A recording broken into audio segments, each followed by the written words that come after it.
subject. I think we're gonna do Zion. So Zion, after that, I don't know if you saw the fall he took. It was scary.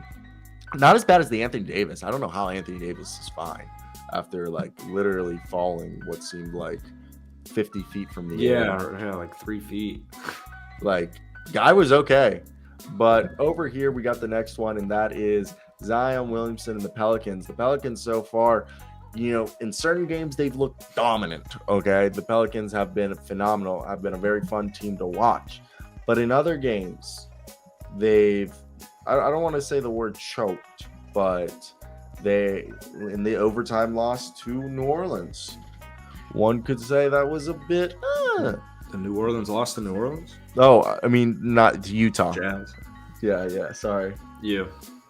So the loss to the Jazz was just like, yes, that could have been a fluke, but it was just really rebounding, okay? That game, Trey Murphy was their leading rebounder in that game.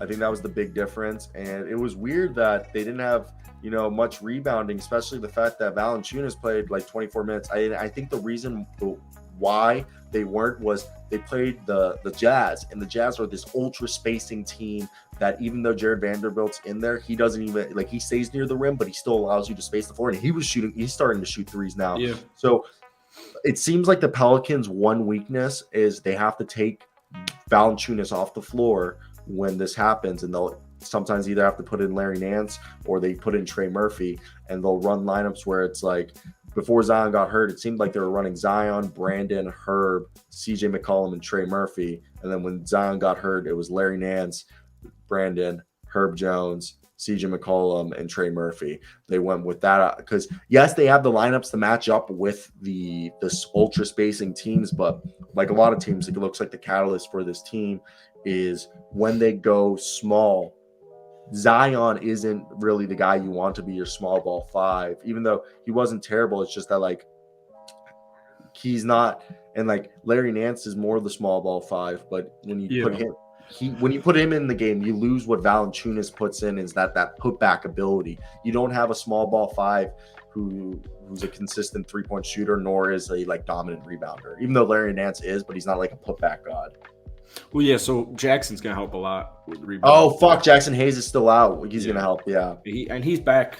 So, yeah, I mean, New Orleans, we knew they're going to have defensive struggles. We knew their bench has to rise up. I'm loving, Zion's still a beast. You can't really guard Zion at all. Team's still, I don't think you'll be able to figure that one out. I think CJ McCollum, I know you love CJ at point guard. I mean, he just looks like that's where he needs to be. He looks great. They just need more reps together, I think, is what they need. They need to stay healthy. They need to get healthy with Jackson coming back. Trey Murphy continue to ascend. It's going to take some time for New Orleans to put the pieces together, and maybe they decide to make a move around the deadline, depending on defense, rebounding, etc., bench scoring, Devontae Graham or what have you. So I'm liking New Orleans, but we kind of knew it was going to be some time, just like Minnesota right now. It's just going to take some time.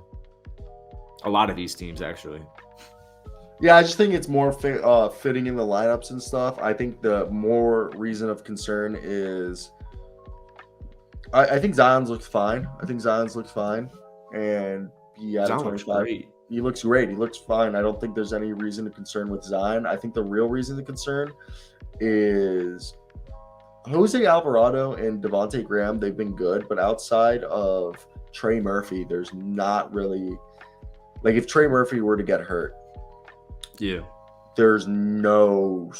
Maybe that's by default that they're telling everyone when Trey's in the game, he's the off-the-bench scorer. But Jose Alvarado and Devontae Graham, they were able to put buckets up at times during the playoffs and in the end of the season. So I wonder if they could get them more involved in catch and shoot threes, which, Devontae Graham's really good at. But, yeah, I think it's just my only thing is guard depth. But Kyra Lewis Jr. should come back soon, so he could be somebody that helps out there.